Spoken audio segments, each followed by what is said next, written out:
Hello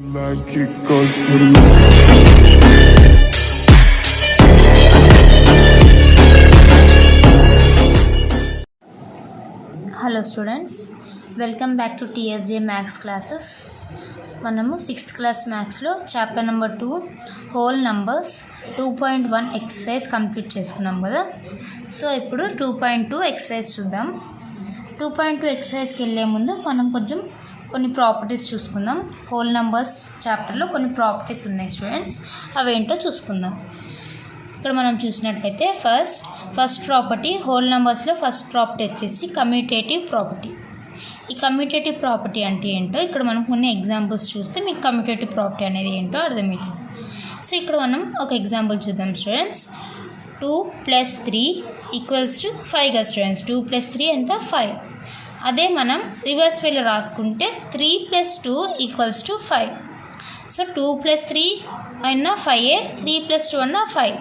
so దీన్ని reverse వేలో ఎలా రాసుకున్నా మనకు కమ్యూటేటివ్ ప్రాపర్టీలో మనకు సేమ్ ఆన్సర్ వస్తుంది. ఇక్కడ ఇంకొక ఎగ్జాంపుల్ చూద్దాం. 7 + 8 = 15. అదే 8 + 7 చేసినా మనకి ఆన్సర్ 15 వస్తుంది. సో మనకి ఇక్కడ ఏమర్థమవుతుంది? కమ్యూటేటివ్ ప్రాపర్టీ అండర్ ఎడిషన్లో మనకి ఎలా చేసినా, రివర్స్ వేలో చేసినా, నార్మల్ వేలో చేసినా మనకి ఆన్సర్ అనేది సేమ్ వస్తుంది. సో ఇది కమ్యూటేటివ్ ప్రాపర్టీ అండర్ ఎడిషన్. ఇప్పుడు మనం నెక్స్ట్ చూసుకున్నట్లయితే కమ్యూటేటివ్ ప్రాపర్టీ అండర్ మల్టిప్లికేషన్ చూద్దాం స్టూడెంట్స్. ఇప్పుడు ఇక్కడ నంబర్స్ చూద్దాం. ఒక ఎగ్జాంపుల్ చూద్దాం. 4 × 3 అంటే 4 × 3 మనకు ఆన్సర్ ఏమొస్తుంది? 12 వస్తుంది. అదే మనం రివర్స్ వేలో చూస్తే 3 × 4 ఈజ్ ఆల్సో 12.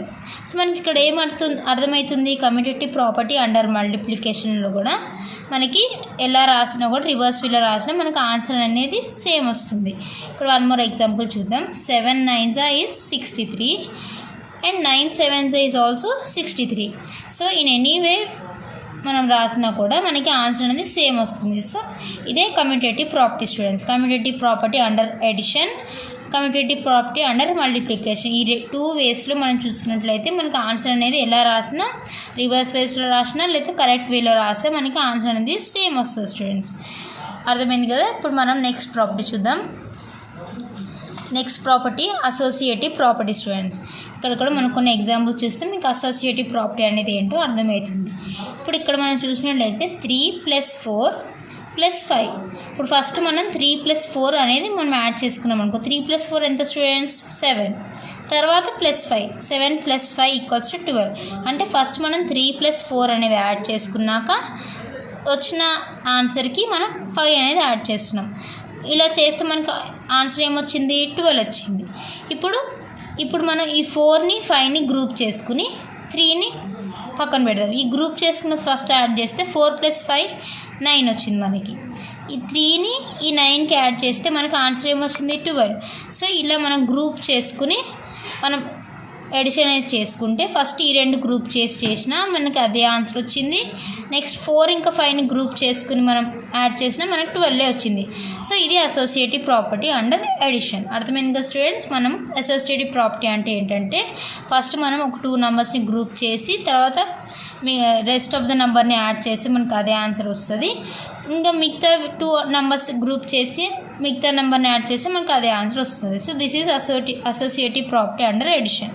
అదే మనం అసోసియేటివ్ ప్రాపర్టీ అండర్ మల్టిప్లికేషన్ చూసినట్లయితే 4 × 3 × 2. ఇక్కడ ఈ స్టేట్మెంట్లో మనం 3 × 2ని గ్రూప్ చేసుకుని ఫస్ట్ ఇది చేద్దాం. 3 × 2 = 6. ఇప్పుడు ఈ 4ని 6తో మల్టిప్లై చేస్తే 4 × 6 = 24. ఇప్పుడు ఇదే ఎగ్జాంపుల్లో మనం చూసినట్లయితే ఇక్కడ 4 ఇంకా 3ని గ్రూప్ చేసుకున్నాను, నేను 2ని సపరేట్గా రాసాను. సో 2 ఫస్ట్ మనం గ్రూప్ చేసిన నెంబర్ని మనం మల్టిప్లై చేయాలి. 4 × 3 = 12. సో ఈ 2ని ఈ 12తో మల్టిప్లై చేస్తే 2 × 12 = 24. సో ఎలా మనం గ్రూప్ చేసినా కూడా మనకి సేమ్ ఆన్సర్ అనేది వస్తుంది. సో ఇదే అసోసియేటివ్ ప్రాపర్టీ అండర్ మల్టిప్లికేషన్. అర్థమైంది కదా స్టూడెంట్స్. అసోసియేటివ్ ప్రాపర్టీ అంటే మనం నంబర్స్ని ఎలా గ్రూప్ చేసినా కూడా మనకి ఆన్సర్ అనేది సేమే వస్తుంది. అర్థమైంది కదా స్టూడెంట్స్. నెక్స్ట్ మనం డిస్ట్రిబ్యూటివ్ ప్రాపర్టీ చూద్దాం. డిస్ట్రిబ్యూటివ్ ప్రాపర్టీ మనం చూసినట్లయితే ఇక్కడ ఒక ఎగ్జాంపుల్ తీసుకుందాం. 7 × 5 + 6. సో 5 + 6 అనేది మనం బ్రాకెట్లో ఉంది కాబట్టి ఇక్కడ మల్టిప్లికేషన్ సింబల్ ఉంది కదా. 7 × 5 + 6 అంటే ఫస్ట్ ఈ 7ని ఈ 5 తోటి మల్టిప్లై చేయండి. 7 ఇంటూ 5. నెక్స్ట్ ఈ 7ని 6 తోటి మల్టిప్లై చేయండి friends. 7 into 6, 7 into 5 plus 7 into 6 ఇలా గ్రూప్ చేసుకుంటే 7 5 35, 7 6 42. సో ఈ రెండింటిని యాడ్ చేస్తే మనకు లాస్ట్లో 77 వచ్చింది. అర్థమైంది కదా స్టూడెంట్స్? మీకు ఇంకోటి క్లారిఫికేషన్ ఇవ్వండి. 1 మోర్ ఎగ్జాంపుల్ చూద్దాం. ఇక్కడ 6 ఇంటూ 12. ఈ 12 ఉంది కదా, ఈ 12ని మనం ఏం చేద్దాం, 2 పార్ట్స్గా చేసుకుందాం. అంటే 10 ప్లస్ 2, 12ని 10 ప్లస్ 2 అని కూడా అనొచ్చు కదా స్టూడెంట్స్. సో ఈ 6 బ్రాకెట్లో 10 ప్లస్ 12 అని రాసుకోండి. సో ఫస్ట్ ఏం చేయాలి, 6 multiply with 10, next 6 multiplied with 2. So 6 into 10 60. ఈ ఎడిషన్ సింబుల్, ఇక్కడ ఎడిషన్ సింబుల్ ఉంటే ఎడిషన్ వేయండి, సబ్ట్రాక్షన్ సింబుల్ ఉంటే సబ్ట్రాక్షన్ వేయండి students. So 6 into 10 60, 6 into 2 12. So ఇప్పుడు లాస్ట్లో ఈ రెండు ఎడిషన్ చేస్తే మనకి 72 వచ్చింది. సో దీనే డిస్ట్రిబ్యూటివ్ ప్రాపర్టీ అంటారు స్టూడెంట్స్.